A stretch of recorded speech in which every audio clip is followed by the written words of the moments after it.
Assalamualaikum warahmatullahi wabarakatuh.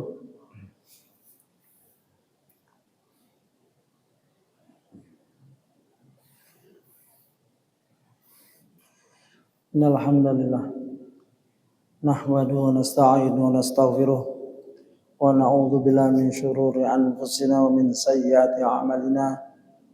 May yahdihillahu fala mudilla lahu wa may yudlil fala hadiya lahu. Asyhadu an la ilaha illallah wahdahu la syarika lah wa asyhadu anna Muhammadan 'abduhu wa rasuluh. Ya ayyuhalladzina amanu taqullaha haqqa tuqatih wa la tamutunna illa wa antum muslimun. Ya ayyuhan nasu taqu rabbakumul ladzi khalaqakum min nafsin wahidah wa khalaqa minha zawjaha wa batha minhuma rijalan katsiran wa nisaa'a wattaqullaha alladzi tasaaluna bihi wal arham innallaha kana 'alaikum raqiba. Ya ayyuhalladzina amanu taqullaha qulu qawlan sadida yuslih lakum a'malakum wa yaghfir lakum dzunubakum wa may yuti'illah wa rasulahu faqad faza fawzan 'azima.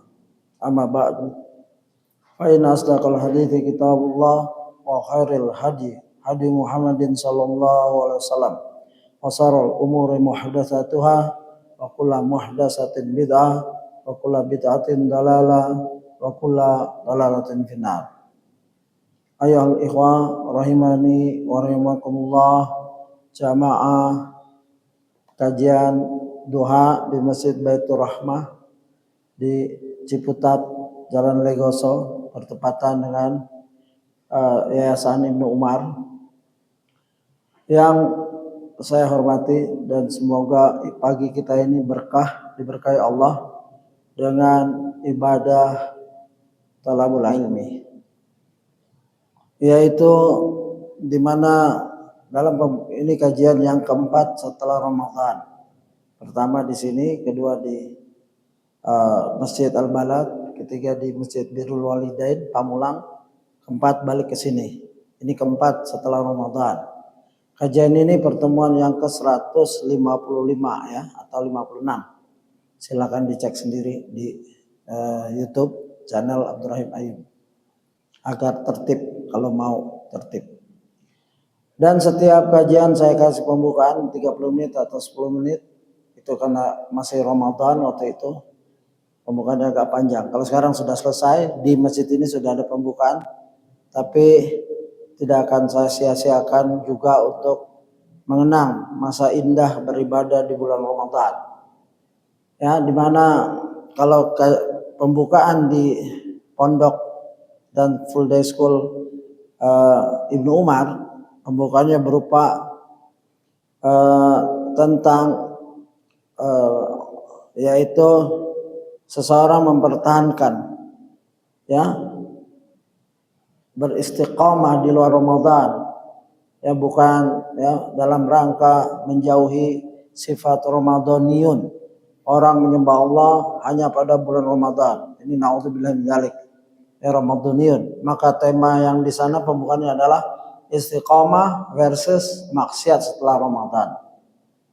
Yang kita selalu minta tolong pada Allah dalam ibadah dan selalu berdoa agar semua ibadah kita diterima oleh Allah sejak ya di luar Ramadan sampai pertengahan tahun. Untuk menyambut, kita berdoa lagi bagaimana salaf ya 6 bulan ke depannya agar diterima, agar disampaikan kepada Ramadan yang akan datang. Kenapa? Di situ ada istiqomah itu berat ya, sebagaimana dijelaskan ya bahwa amal yang paling baik adalah ahabul amali ilallah adwamuha wa in qall, ya dalam hadis Bukhari. Amal yang paling baik adalah sedikit tapi continue, dawam, ya begitu. Dan perintah istiqomah dalam hadis riwayat Malik dalam kitab Muwatta'nya dikutip ya, yaitu istaqimu walan tuhsu, beristiqomahlah kamu tapi kalian tidak akan mampu. Jadi Allah Maha tahu ya, Rasulullah diberitahu oleh Allah bahwa manusia sifatnya tidak mampu beristiqomah yang konsisten, pasti terjatuh dalam dosa, ya, futur dan lain-lain. Oleh sebab itu ada nasihat atau petunjuk kiat-kiat dari Rasulullah agar ya tidak mudah futur. Di antaranya pembukaan sekarang ini, pembukaan yang kali ini pertemuan kita masih sambung pembukaan yang lalu, yaitu thalabul ilmi dan taubat. Ya. Oleh Syekh Abu Abdillah Ahmad bin Muhammad Asy-Syihhi hafizallah, yang dikutip, yang dicatat di sini oleh artikel di Al-Manhaj, ya. Begitu. Rasa ada artikel bagus. Dan kiat-kiat ini menolong kita untuk mempertahankan kondisi ibadah kita, ya, jadi tidak termasuk tergolong orang Ramadhaniyun. Ya, pertama, ya, dengan menuntut ilmu, ya, dan taubat, kita akan terbimbing untuk bisa istiqomah, ya. Saya menjelaskan, pertama, subhat itu kebanyakan menempel di relung hati dan akalmu. Jika kamu tidak menghilangkannya dengan ilmu yang bermanfaat, maka kamu akan senantiasa dibayangi oleh subhat tersebut dalam setiap perkataan, perbuatan, dan keadaanmu. Subhat sifatnya harus dihilangkan dengan ilmu, ya. Al-yaqinu, ilmu itu yakin. Al-yaqinu la yazulu bisyakin. Subhat itu keraguan-raguan, ya. Orang pada Ramadan yakin banget telah diterima, ya, amalannya, yakin banget, dan yakin banget juga mendapat malam qadar karena dia itikaf. Ini bahaya, ya. Nggak ada orang kayak gini. Salaf tuh nggak ada kayak gini. Salaf dalam berbuat dia takut tidak diterima. Sebagaimana hadis Aisyah secara makna, ya, Rasulullah membacakan ayat, lalu apakah ini orang yang maksiat, berzina? Tidak, ya Ibnu Siddiq, ya bintu Siddiq. Ini orang-orang yang ibadahnya bagus, tapi dia takut Rabbnya tidak menerima ibadahnya, ya, begitu. Dalam satu syarah hadis Tirmidzi kalau tidak salah, Ibnu Umar menyatakan, kalau aku tahu sujudku diterima oleh Allah, itu sudah melegakan diriku. Ya, begitu sifat sahabat, bukan kayak kita. Ya, ba'da Ramadan seakan-akan sudah mengantongi tiket, ya, apalagi tiket jannah, atau sudah yakin semua amalan yang diterima. Nah, oleh sebab itu hendaklah dia menuntut ilmu agar tidak terkena subhat-subhat kebodohan itu. Kedua, kadang-kadang subhat itu mengombang-ambingkanmu, lalu merubah arahmu dalam bertaubat, ya, begitu. Nah, subhat bisa merusak taubat kita, ya, gitu. Oleh sebab itu ilmu adalah kuncinya. Karena orang yang, ya, maka wajib bagimu wahai orang yang bertobat, semoga Allah memberimu taufik untuk menuntut ilmu yang bermanfaat. Karena hal itu dapat memperbaiki taubatmu, meluruskan jalanmu. Dengannya lah kamu akan selamat dari syubhat dan dari ketergelinciran, dan kamu akan terhindar dari jaring-jaring perangkap, ya, seizin Allah dan taufiknya. Begitu, ya. Oleh sebab itu dampingi tobat kita dengan ilmu, ibadah kita dengan ilmu, ya. Karena orang-orang yang berilmu menjadi saksi, ya. Syahidallah annahu la ilaha illahu wal malaikatu wa ulul ilmi qaiman bil qist la ilaha illahu wal azizul hakim. Allah mendampingkan dirinya, ya. Allah menyatakan bahwasanya tidak ada yang berhak disembah dengan benar melainkan Dia. Ini pernyataan Allah, ya, yang menegakkan keadilan, ya, diantaranya wal malaikatu, yang menyaksikan ini juga malaikat. Malaikat juga menegakkan bahwasanya la ilaha illallah, la ma'budu bihaqqin illallah, ya, begitu. Dan orang-orang yang berilmu, ya, juga menyatakan yang demikian itu, ya, wa ulul ilmi qaiman bil qist, Ya, begitu. Mereka semua yang menyatakan la ilaha illa huwal azizul hakim. Ya. Tidak ada yang berhak disembah dengan benar, la ma'budu bihaqqin illallah. Ya, azizul hakim, yang maha perkasa lagi maha bijaksana. Kenapa? Ilmu membawa kepada ketaatan. Tidak akan disebut ilmu yang bermanfaat tidak jika orang yang memiliki ilmu tidak takut sama Allah. Ya, innama yakhshallah min ibadil ulama. Ulama bukannya hafal Quran 30 juz, mutqin, hafal Bukhari, Muslim, tidak. Ulama yang mempunyai ilmu itu tersebut mungkin hafal Quran, hadis dan lain-lain, kitab-kitab matan dan lain-lain, tapi dia takut, ya. Ilmunya itu yang dihafal membawanya takut pada Allah untuk bermaksiat. Begitu. Dan dengan ilmu juga taubat kita diterima dan bahkan ya diangkat derajat kita. Ya, begitu. Banyak sekali dari itu, kita cukupkan pembukaan kita. Kita masuk kepada sirah Nabawi. Kemarin di pondok kita sudah bacakan sampai halaman 473 di bawah tema ke-6, kecintaan kepada tanah air adalah hal yang wajar dan diperbolehkan. Ya, ini saya pernah bawakan di kajian waktu buka puasa bersama di SD.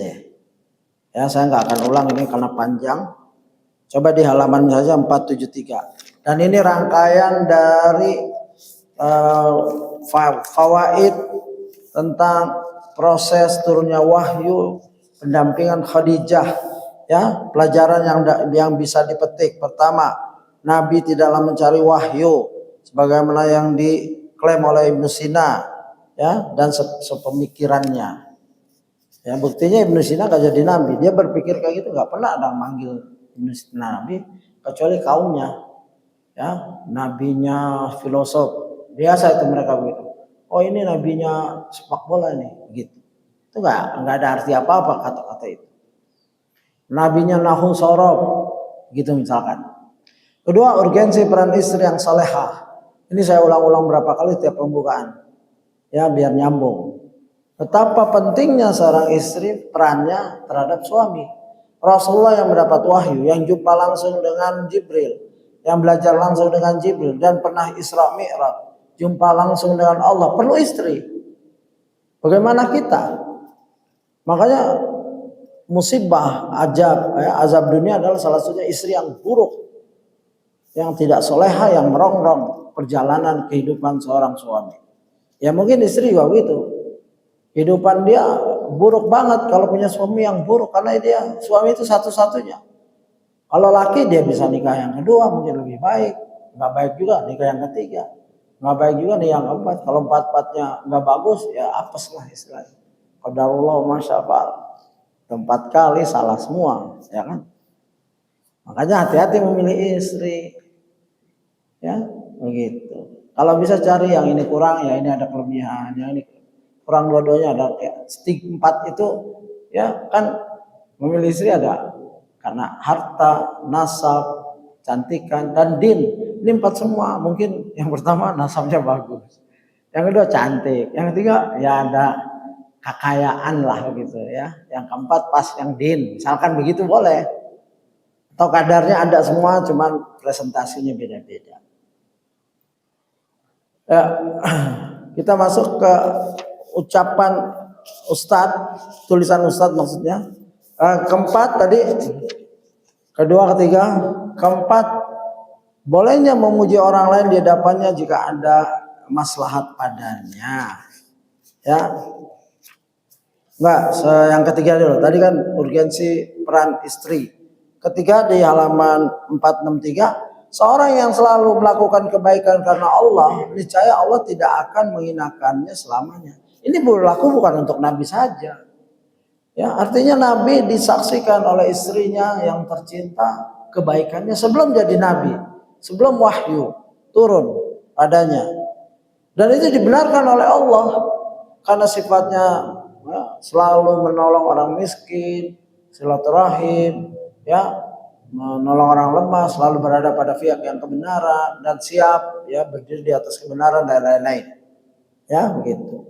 Jadi jangan takut berbuat baik, dilihat orang atau tidak dilihat orang, dihargai orang atau tidak, tetap saja berbuat baik karena Allah. Andaikan semuka bumi ini nggak tahu kebaikan kita, nggak apa-apa. Yang penting ikhlas karena Allah, selesai. Ya, sebagaimana orang yang memberi air ya pada seekor anjing, ya mungkin dibilang itu pelacur zaman Israel atau Allah alam hadisnya. Itu dia nggak peduli ada orang lihat, ada CCTV. Dari zaman dulu nggak ada CCTV. Tapi dia berbuat baik karena Allah, karena keikhlasannya nolong. Bukan manusia lagi yang ditolong, anjing yang kehausan. Kalau antum punya amal-amal kayak gitu dan disimpan, suatu saat antum punya musibah, hadirkan dalam doa sebagaimana 3 orang yang masuk gua. Hadirkan, ya Allah aku pernah nolong ini itu karena Engkau ya Allah. Sekarang aku susah ekonomi ya. Tolonglah ya Allah. Kalau itu ikhlas karenamu maka bantulah aku. Begitu. Panjatkan doa sebagaimana orang yang di goa. Semua bersyafaat dengan amal soleh. Yang satu birrul walidain, yang satu hampir berzina lalu ditinggalkan, yang satu menjaga amanah pegawainya. Keempat, bolehnya memuji orang lain di hadapannya jika ada maslahat padanya. Ini panjang banget, berapa halaman ya Ustadz membahas ini ya, dan beberapa kali video, dua video kalau nggak salah begitu. Boleh memuji, jadi memuji tidak mutlak haram dan tidak mutlak halal, lihat kondisinya. Kalau yang dipuji itu kita tahu dia sedang perlu pujian karena sebagaimana Rasulullah ya, basirah atau kecerdasan seorang Khadijah melihat suaminya baru dapat wahyu, panik ya sebagai manusia biasa. Lalu Khadijah dengan berani dan bersih dari hatinya, sebagaimana kita pernah lihat ya hadis itu baca berapa kali, bahwa hati para sahabat atau sahabiah itu bersih.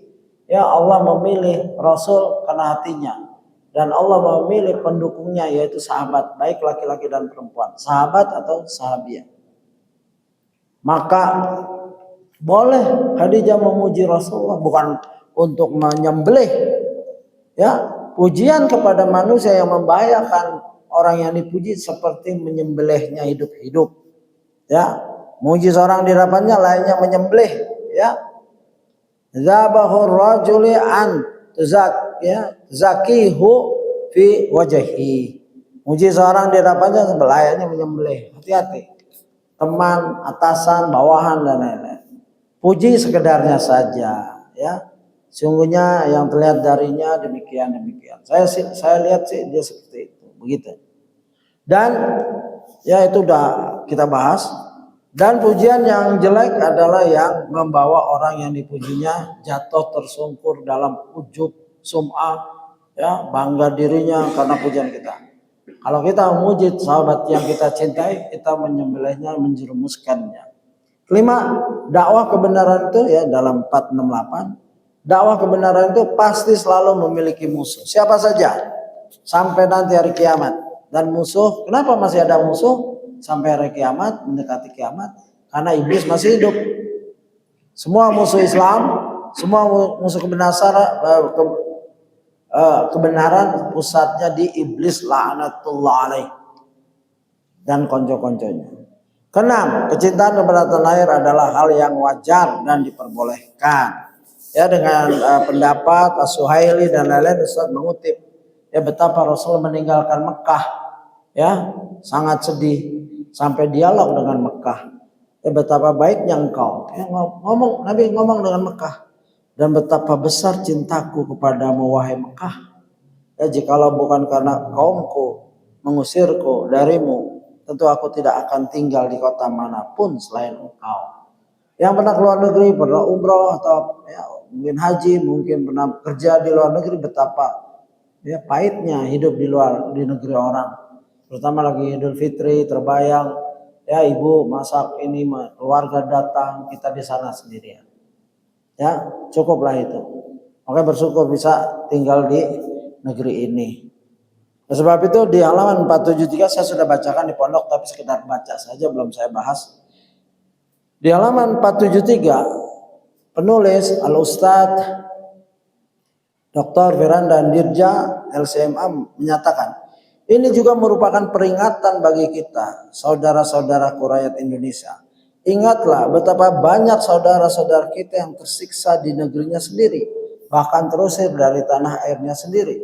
Jangan sampai kita mengganggu stabilitas keamanan di negara kita dan menganggap remeh kenikmatan rasa aman yang selama ini kita rasakan.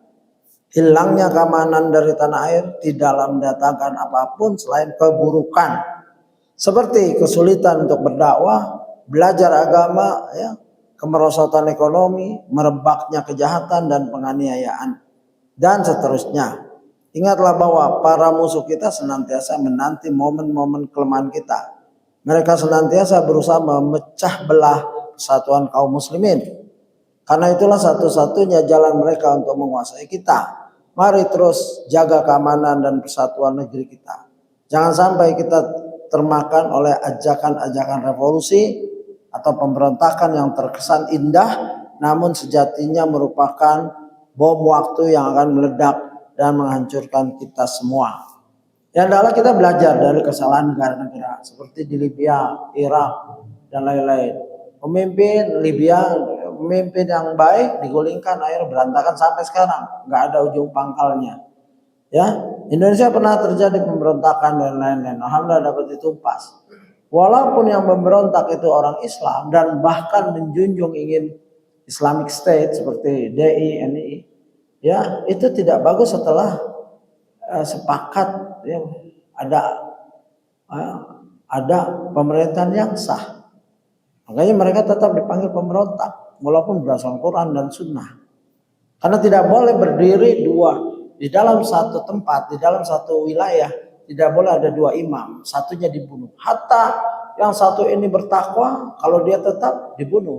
Yang berkuasa, imam itu punya kekuasaan. Ya, ulil amri punya kekuasaan membunuh, yang terbunuh ya kalah sudah. Ya, mau dia takwa dan lain-lain. Bukankah Ali radhiyallahu dibunuh? Bukankah Husain dibunuh? Bukankah Hasan diracunin dibunuh? Apakah kurang takwa mereka? Loh, mereka orang bertakwa. Hasan Husain ini Sayyidul, ya, pemimpin pemuda di jannah. Ali masih hidup, ya, bermimpin, dijamin masuk jannah masih hidupnya.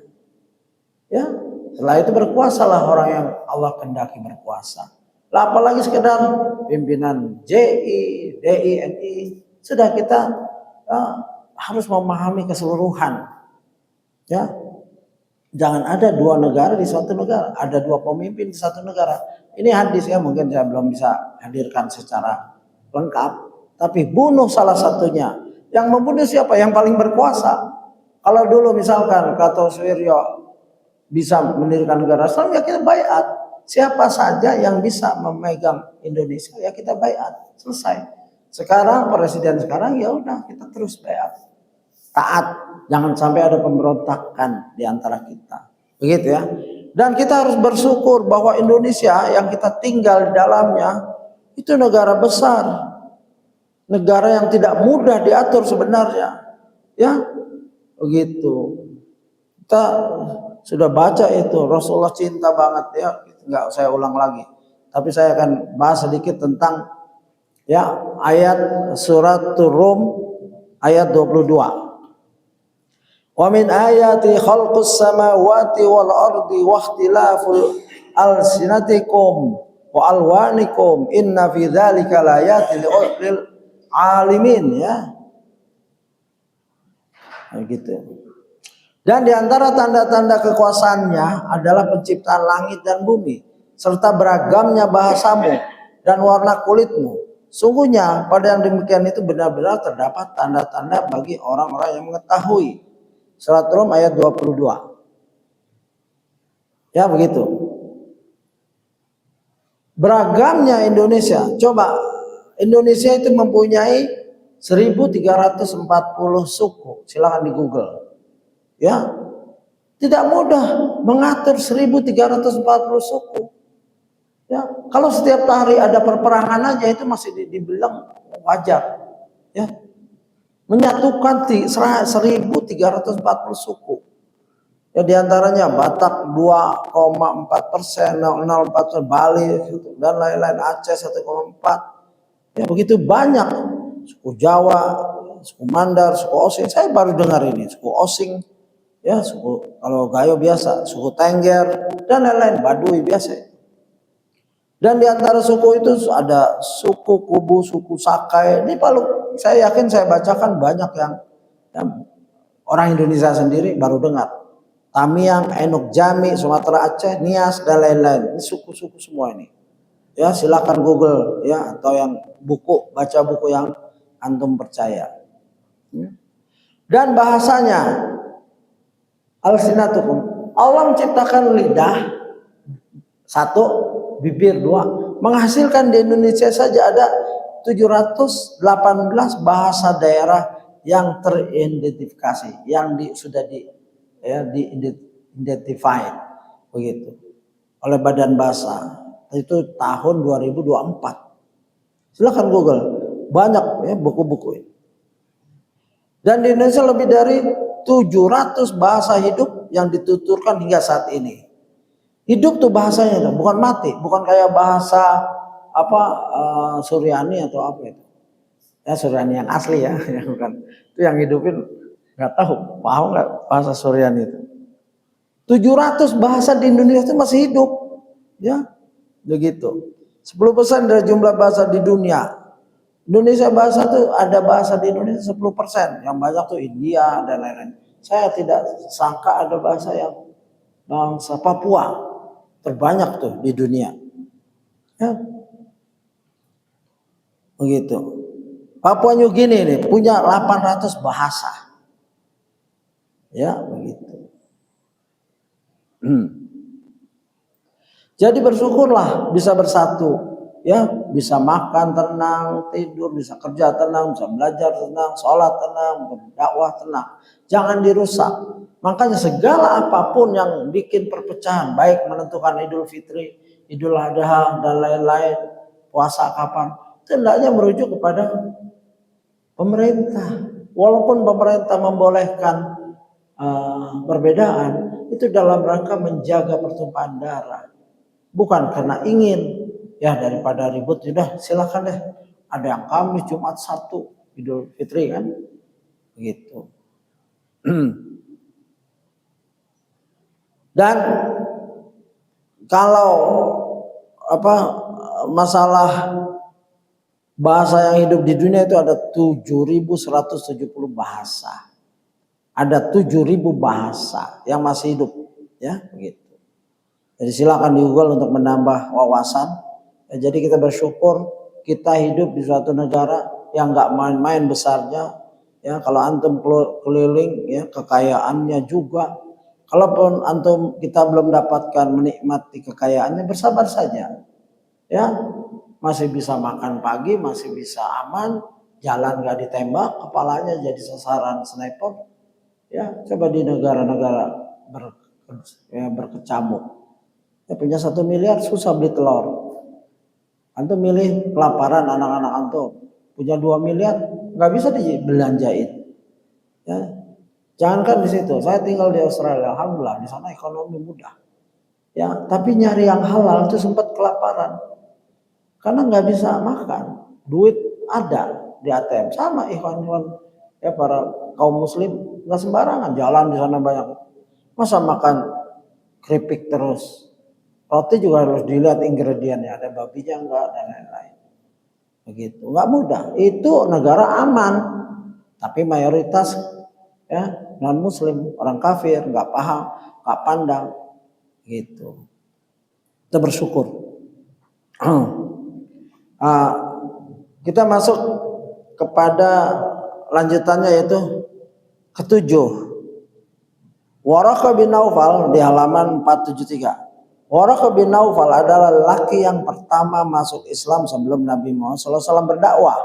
Sedangkan Abu Bakar As-Siddiq ya radhiyallahu anhu adalah lelaki yang pertama masuk Islam setelah Nabi SAW berdakwah. Jadi kita harus bedakan ya. Kalau ditanya siapa orang yang masuk Islam pertama, ya Maka yang dewasa adalah Abu Bakar. Tapi siapa orang yang pertama masuk Islam sebelum Nabi berdakwah? Maka Waraqah bin Naufal. Karena sah keislamannya. Dia Rasulullah sudah dapat wahyu, Nabi statusnya jadi nabi, maka orang yang beriman pada Nabi adalah Muslim. Maka Waraqah memenuhi persyaratannya. Padahal Nabi juga masih bingung dirinya siapa. Tapi Waraqah dengan gigihnya, andaikan aku itu, ya, andaikan aku masih muda dan lain-lain, ya aku akan bersamamu, begitu. Kalau Bahira gimana? Bahira Nabi masih kecil, walaupun dia beriman, ya suruh pulang. Ini kalau hadis ini sahih dan dikutip oleh beberapa ulama, termasuk Ustadz mengutip pendeta Bahira, dia beriman mungkin, tapi Nabi belum jadi nabi. Waraqah, Nabi sudah jadi nabi. Apakah dia masuk fatrah? Ya mungkin. Ya, jadi Bahira kalau memang masuk Islam mungkin fatrah. Kaum yang membaca kitab dan membenarkan Nabi Sallallahu Alaihi Wasallam. Ya begitu. Nah, lain dalam ini kita harus cerdas memilah-milih ya pendapat ulama. Ya, siapa fatrah kita pernah sebutkan di sini, tapi ya alangkah indahnya kalau kita biar nyambung ilmu ini, karena sedikit sekali Ustadz menulis ya dalam menjelaskan ini. Ya, pertanyaan siapakah yang termasuk al-fatrah? Apakah mereka itu yang hidup sudah Nabi SAW ya sebelum Nabi Muhammad? Bagaimana dengan kedua orang tua Nabi? Ini hubungannya dengan kedua orang ini. Pasti kalau bicarakan fatrah ya akan menyentuh itu. Kata fatrah disebut dalam kitab suci Al-Quran, yaitu dalam firman Allah dalam surat ya Al-Maidah 5:19 ya. Ya ahlal kitabi qad ja'akum rasuluna yubayyinu lakum ala fatratin minar rusul. Nah ini, wahai ahli kitab, sungguhnya rasul kami telah datang pada kamu menjelaskan syariat kami kepadamu ketika fatrah terputus pengiriman rasul. Jadi fatrah itu nabi yang dulu mereka udah jauh, nabi yang baru belum datang. Nah ini orang-orang ini disebut fatrah. Ya. Antakulu ma ja'ana min basyirin wala nadhir, agar kamu tidak mengatakan tidak ada datang pada kami baik seorang pembawa berita gembira maupun seorang pemberi peringatan. Manusia itu sifatnya cepat lupa dan bodoh dan cepat debat, menolak. Ya. Jadi nanti kalau dia meninggal, orang-orang ini datang kan ya mereka akan bilang nggak pernah, agar kamu tidak ngomong nggak pernah ada utusan ke kami, begitu. Maka ja'akum basyirun wa nadhir wallahu ala kulli syai'in qadir. Sungguhnya telah datang kepadamu pembawa berita gembira dan pemberi peringatan. Allah Maha Kuasa atas segala sesuatu, begitu. Jadi secara bahasa fatrah berarti terputus atau lemah. Itu bahasa ya. Selalu dalam Islam ada istilah bahasa dan istilah syariah atau istilah. Kata menurut bahasa, ya, kata menurut istilah. Secara istilah fatrah adalah zaman antara dua rasul dari para rasul Allah SWT. Zaman antara dua rasul, fatrah. Ya, ini dalam pembahasannya. Dan al-fatrah adalah orang yang hidup di zaman fatrah. Syekh Mansur bin Hasan al-Salman Nabiullah mengatakan, yang benar ahlu fatrah adalah orang-orang yang hidup di antara dua rasul. Rasul yang pertama tidak diutus kepada mereka, yakni dakwahnya tidak sampai ke masa hidup mereka, dan mereka belum menemui rasul yang kedua.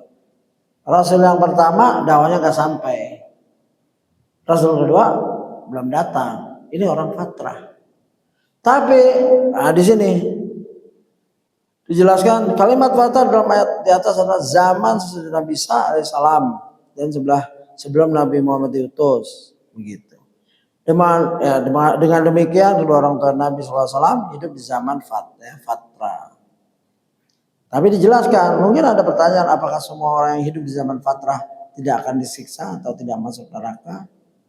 Nah, dalam hal ini ada perincian lagi, ya, begitu. Dijelaskan, sungguhnya kami mengutus kamu dengan membawa kebenaran sebagai pembawa berita gembira dan sebagai pemberi peringatan, dan tidak ada satu umat pun melainkan telah ada padanya seorang pemberi peringatan. Ya, ini surat Fatir 35-24. Inna arsalnaka bil haqqi basyira wa nadhira wa min ummatin illa khala fiha nadhir. Pasti udah ada itu. Ya. Makanya Imam Ibnu Katsir menyatakan yaitu tidak ada suatu umat pun keturunan Adam alaihissalam yang telah lewat kecuali Allah telah mengutus orang-orang yang membawa peringatan kepada mereka dan menghilangkan alasan-alasan mereka. Ya, begitu. Ya, panjang ini. Yang jelas jikapun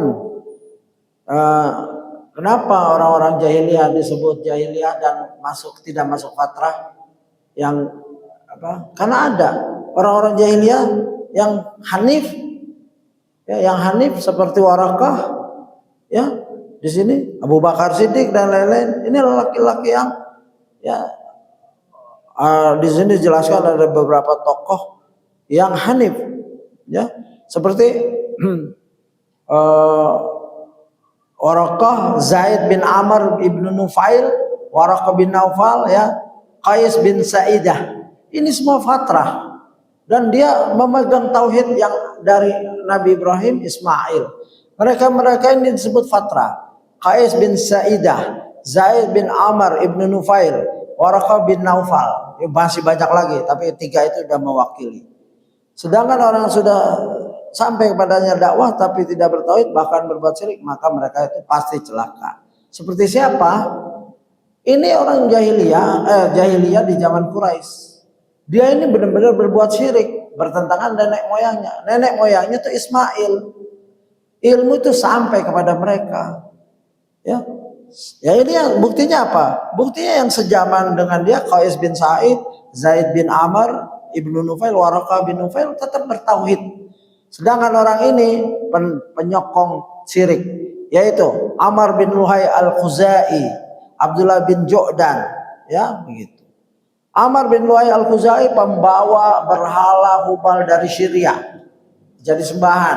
Makanya dia, Rasulullah aku melihat dia itu si Luhai sedang menyeret-nyeret ususnya, ya, jeroannya keliling, karena dia pembawa, ya, kesyirikan di negeri Arab.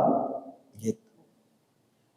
Judaan orang kaya yang selalu ngasih makan lain-lain. Ada kisah bahwa dia menemukan reruntuhan di dalamnya dikira gua, di situ banyak emas dan lain. Sejak itu dia kaya.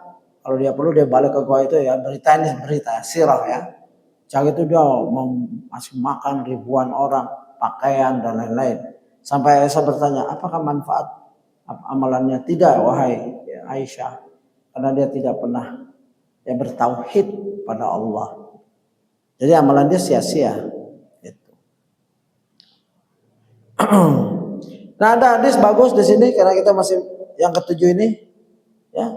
Jadi orang-orang yang nggak pernah dapat risalah dari nenek moyangnya, terus nggak dapat juga dari nabi yang baru, ya, kondisinya seperti yang disebutkan dalam hadis panjang ini, ya. Anil Aswad bin Sari'an Nabi sallallahu alaihi wasallam, ya, qala arba'atun yaumal qiyamah, dari Aswad bin Sari bahwasanya Nabi sallallahu alaihi wasallam bersabda, pada hari kiamat ada 4 orang yang akan mengadu pada Allah. 4 orang jenis nih, 4 jenis, ya. Rajulun asammu la yasma'u syai'a, yaitu orang yang tuli tidak mendengar sesuatu pun. Jadi sampai sekarang masih ada orang yang tuli nggak dengar saat. Tapi sekarang sudah ada ini, ya, apa tuh, bahasa isyarat, ya. Nah, kalau dia bahasa isyarat juga nggak paham atau nggak pernah ada menjelaskan Islam dengan bahasa dia, ya. Nah, ini maksudnya yang itu. Dulu kan belum ada mungkin, ya. Rajulun ahmaq, seorang yang pandir, bodoh, idiot, ya, apa itu SD dan lain-lain yang nggak bisa nerima, ya. Rajulun haram, ini bukan ha, ya, ha pakai haramun, seorang yang pikun, dia pikun, ya, mungkin sudah tua, waktu masih muda nggak ketemu orang yang ngajarin Islam dan lain, begitu tahu Islam tapi dia udah pikun, ya. Warajul mata fi fatrah, nah, dan seorang yang meninggal dunia di zaman fatrah. Artinya zaman fatrah ini diuji, nggak langsung masuk jannah, ya, begitu. Fa'amal asammu fayaqulu rabbi laqad ja'al islamu wa ma asma'u syai'a. Adapun orang tuli akan mengatakan, wahai Rabb, agama Islam telah datang, namun aku tidak mendengar sesuatu pun. Enggak dengar Allah, Islam, Muhammad, enggak paham dia. Ya. Wa malahmaku fayaqul rabbi laqad ja'al islamu wasibyanu yahdhifunani bil ba'r. Orang yang pandir, yang bodoh, mungkin ini agak idiot ya, atau gila, ya, akan mengatakan, wahai Rabb, bagaimana agama Islam telah datang, sedangkan anak-anak kecil melempariku dengan kotoran binatang. Ya, ini orang yang di pinggir jalan, yang dihina begitu, yang nggak layak mungkin, ya, orang-orang kurang akal. Wa amal haramu fayaqul rabbi laqad ja'al islam wa ma aqilu syai'a. Orang yang pikun akan mengatakan, wahai Rabb, agama Islam telah datang sementara aku dalam keadaan tidak berakal sedikit pun. Orang pikun itu enggak ada akal yang jelas, ya. Orang pikun ciri-cirinya mungkin kalau masih muda pikun ya mungkin kena gangguan mental, ya, akalnya enggak sehat. Kalau orang tua kan sudah makan berasa belum makan, sudah sholat berasa belum sholat. Ya, itu tua, itu pikun yang tua. Itu dapat uzur, nggak puasa juga nggak apa-apa. Dia bilang puasa tapi pagi sudah makan, nggak apa-apa itu. Sudah terangkat, Rafatul Kalam. Ya. Maka Allah mengambil perjanjian mereka bahwa mereka benar-benar akan mentaatinya. Jadi orang-orang ini di akhirat akan diminta perjanjian oleh Allah. Wa yakhuzu mawasiqahum, ya, la yuti'unnah wa fayursilul ilaihim an adadkhulun nar. Maka Allah ngambil janji, benar kamu mau taat, ya, ya, mereka benar-benar akan mentaati. Fayursilul ilaihim an adadkhulun nar qala walladzi nafsi Muhammadin biyadi law dakhaluha kanat lakanat alaihim bardan wa salama. Kemudian Allah mengutus utusan kepada mereka. Setelah Allah ambil janji, benar kamu mau taat padaku? Ya. Lalu Allah mengutus utusan pada mereka. Ya. Utusan ini menyatakan, masuklah kalian ke dalam neraka. Ya, begitu. Nabi SAW bersabda, demi Allah yang jiwa Muhammad berada di tangannya, seandainya mereka memasukinya, sesungguhnya neraka itu menjadi sejuk dan selamat bagi mereka, menyelamatkan mereka. Ini, ya, ini hadis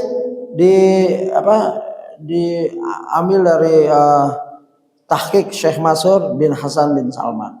Ya, dalam hadis riwayat Ahmad 15.866 disahihkan oleh Syekh Al-Albani di dalam Sahih Al-Jami' As-Shaghir 894. Jadi ya, orang fatra juga diuji di akhirat. Ya, enggak semena-mena. Kalau kecuali memang udah jelas kekafirannya seperti tadi, ya, Ghai Al-Khazai sudah jelas dia membawain dan Rasulullah lihat, aku lihat dia di neraka seperti ini. Sudah selesai. Enggak usah dibicarakan, kan dia fatra. Lalu kalau ibunya Rasulullah, ayahnya Rasulullah, kita tidak sering menyebut ini sebagai penghormatan pada Nabi. Ya, ada ulama menjelaskan bagus sekali. Walaupun hadis itu sahih, kita nggak mengungkap-ungkap. Kita memperlakukan Nabi, ya, seakan-akan masih hidup. Ya, coba kita dibilang, ayah kamu kafir ya, masuk neraka, pasti kita sedih. Dalilnya jelas, ya. Begitulah kita menjaga akhlak kita kepada Nabi. Bukan kita enggak, ya, bukan kita tidak menghormati hadis. Kita menghormati hadis. Nabi itu manusia, kita hormati selagi hidup dan selagi wafat. Karena tidak ada pembahasan sahabat tentang ayahnya Nabi, jarang.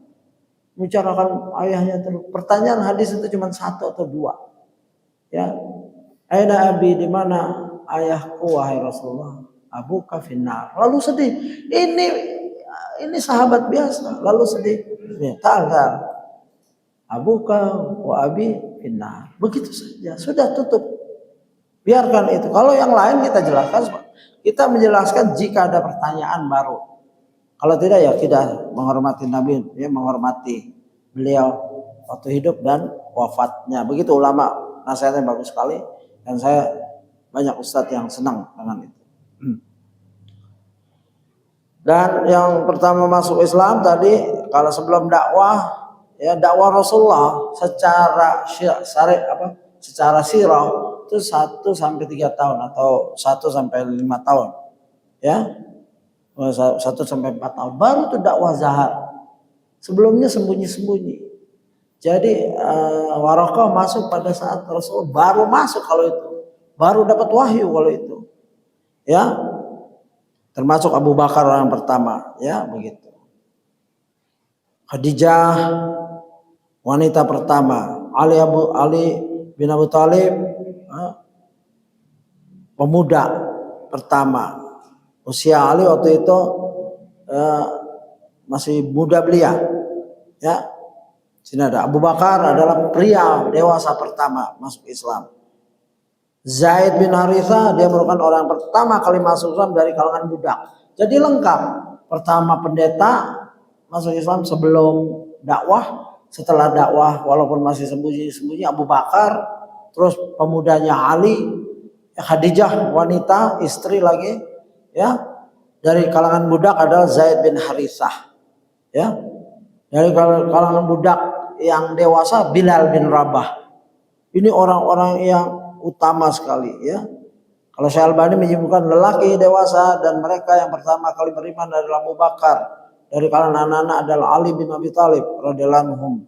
Dari kalangan wanita adalah Khadijah istri beliau, ya. Dan dari kalangan budak adalah Zaid bin Harithah Al-Kalbi. Itu kesimpulan dari Albani. Ya, jadi yang ketujuh penjelasannya itu. Ya, masih adalah bab-bab lain tapi nggak perlu kita dalam karena waktunya. Kita masuk kepada ke-8 halaman 473. Menyebutkan aib seorang bukan dalam rangka mencela tidaklah termasuk ghibah. Ya kan tadi pertama orang nggak boleh mencela, memuji. Ya sebagai ini dari kisah Khadijah memuji suaminya Rasul di hadapannya. Ulama panjang membicarakan. Sekarang ke-8 menyebutkan aib seorang bukan dalam rangka mencela tidaklah termasuk ghibah. Contohnya apa? Di sirah ini dalam hadis tentang turunnya wahyu pertama, perawi menyebutkan bahwa Waraqah radhiyallahu anhu adalah seorang tua renta yang telah buta. Ciri-ciri tersebut disebutkan bukanlah dalam rangka mencela atau mengolok-olok, melainkan untuk menjelaskan gambaran kejadian tersebut secara detail sehingga ia bukanlah ghibah yang terlarang. Nah, ini kita harus punya ilmu dalam bab ini. Kalau ada diperlukan ciri fisik untuk menjelaskan, misalnya ada Ahmad di kampung itu ada 3, 1 syekh, 1 orang biasa, 1 pencuri bikin onar di kampung itu. Terus ada orang nanya, Pak saya mau ketemu Ahmad. Ahmad yang mana? Bin Muhammad. Semuanya Ahmad bin Muhammad 3 itu. Pasti harus ada ciri-ciri lain. Kalau Ahmad bin Ali, oh itu yang ini. Ahmad bin Daud, oh itu yang ini. Ahmad bin Husain, ya ini. Tapi semuanya Ahmad, binnya Muhammad. Ada kan? Maka kita perlu gambaran lagi. Yang kayak gimana? Oh dia fisiknya agak pendek, ya. Oh ya, oh ini. Ya, kalau kita tahu dari tingginya, oh yang agak pendek, iya. Warna kulitnya hitam ya, iya, atau putih, iya boleh. Ini boleh, ya begitu. Yang tidak boleh jika seorang menjelaskan itu untuk menghinanya, sebagaimana Aisyah pernah menggambarkan Sofia, ya. Sofia itu segini kan, Rasulullah marah. Ucapan kamu itu, ya, wahai Aisyah, jika dicemplungin ke laut maka berubah rasanya. Ya, dahsyat itu. Padahal cuma menggambarkan fisik, ya. Dan memang asli Sofia cantik tapi agak pendek dibanding Aisyah. Itu marah Rasulullah. Ya kita nggak boleh. Ya kalau nggak ada keperluan mendeskripsikan teman kita, ya mengolok-olokkan nggak boleh. Kecuali kepentingan tadi daruri, ya begitu. Nah ini tidak terlarang, ya begitu. Di sini ada penjelasan sedikit mengenai masalah ini buat tambahan kita ya.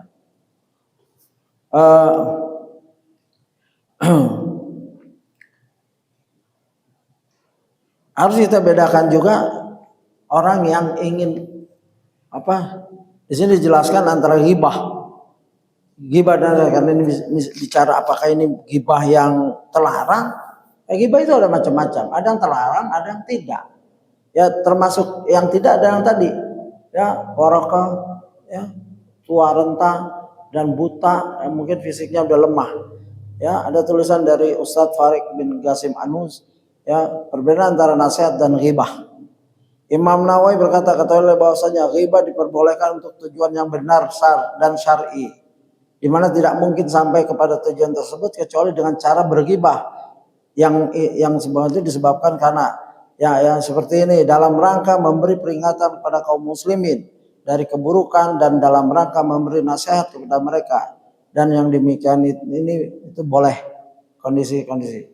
Kita boleh mencirikan ya, jangan bermuamalah dengan orang ini ya, fulan bin fulan, selalu bohong, enggak tepat janji, ya membawa harta dan lain-lain. Nah, ini boleh ya.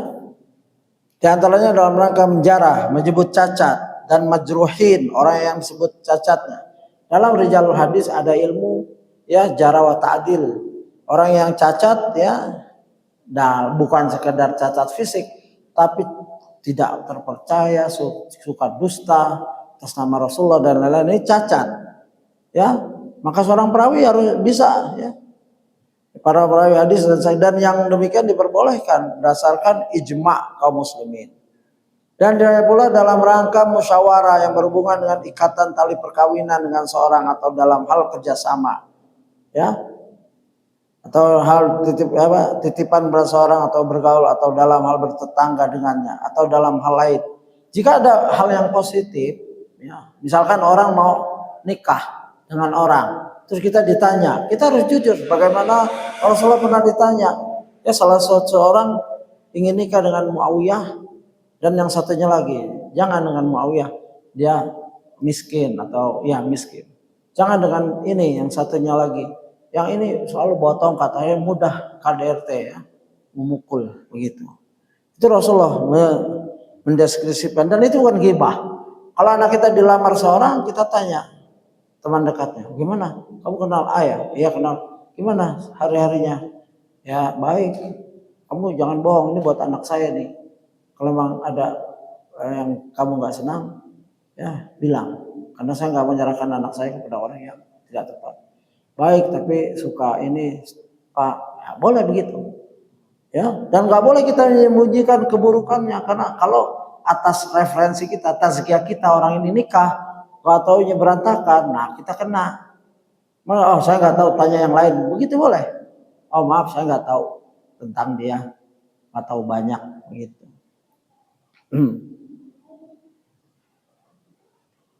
Dan diantaranya apabila ia melihat seorang penuntut ilmu mondar-mandir mendatangi majelis ahli bid'ah atau seorang yang fasik dan menimba ilmu darinya, maka dia dari takut kalau si penuntut ilmu tersebut terpengaruh dan berakibat negatif padanya, maka ia harus menasihatinya dengan menjelaskan keadaan ahli bid'ah atau orang fasik tersebut dengan syarat semata-mata maksudnya adalah nasihat. Kalau kita lihat sahabat kita thalabul ilmi, dia sering bolak-balik ke majelis ini. Akhi, ngapain antum ngaji di situ? Ngapain ngambil ilmu dari fulan? Ana tahu itu, ya fulan ini. Bukan karena hasad, tapi karena kasih sayang kita kepada teman kita. Ini boleh semua ini, ya. Begitu luasnya Islam sehingga memudahkan kita bermuamalah dengan benar, dengan ilmu. Gitu.